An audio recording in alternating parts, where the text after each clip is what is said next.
नमस्कार. माझं नाव पल्लवी. माझ्या चॅनलमध्ये तुम्हा सर्वांचे मनापासून स्वागत आहे. आज आपण दडपे पोहे तयार करूया. हे पोहे तयार करण्यासाठी अगदी सोपे आणि चवीला मस्तच होतात.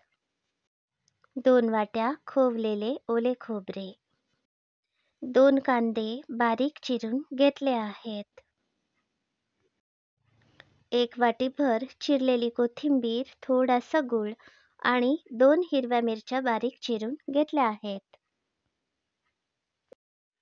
या पसरट भांड्यामध्ये हे सगळे साहित्य घालते. हा चिरलेला कांदा सुद्धा घालते. आता हे सगळे साहित्य चांगले मिसळूया. मी फोडणी तयार केली आहे. फोडणीचे साहित्य थोडेसे तेल, अर्धा चमचा मोहरी, अर्धा चमचा जिरे, 1 सुकी मिरची आणि 4 ते 5 कढीपत्त्याची पाने, अर्धा चमचा हळद घातली आहे. ही फोडणी या खोबऱ्यावर घातली आहे. ही फोडणीतील सुकी मिरची आपण चांगली कुस्करायची आहे. यामुळे पोह्यांना छान चव येते. थोडेसे मीठ घातले आहे. मिठाचे प्रमाण तुमच्या आवडीनुसार कमी जास्त करू शकता. हे बघा, याप्रमाणे ही फोडणी या खोबऱ्यामध्ये चांगली मिसळायची आहे. आता यामध्ये आपण या मसाल्यात मावतील इतके पातळ पोहे घालायचे आहेत.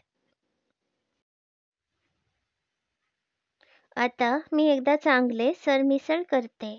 आवश्यकता असेल तर पुन्हा आपण थोडेसे पातळ पोहे घालायचे आहेत. याप्रमाणे हे सगळे पोहे आपण चांगले मिसळूया.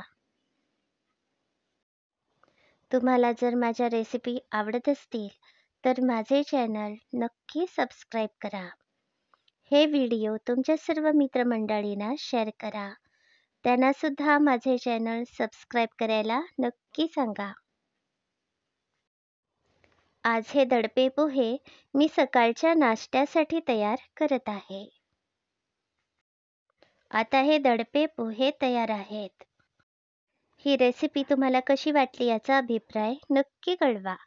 हा व्हिडिओ पूर्ण बघितल्याबद्दल धन्यवाद.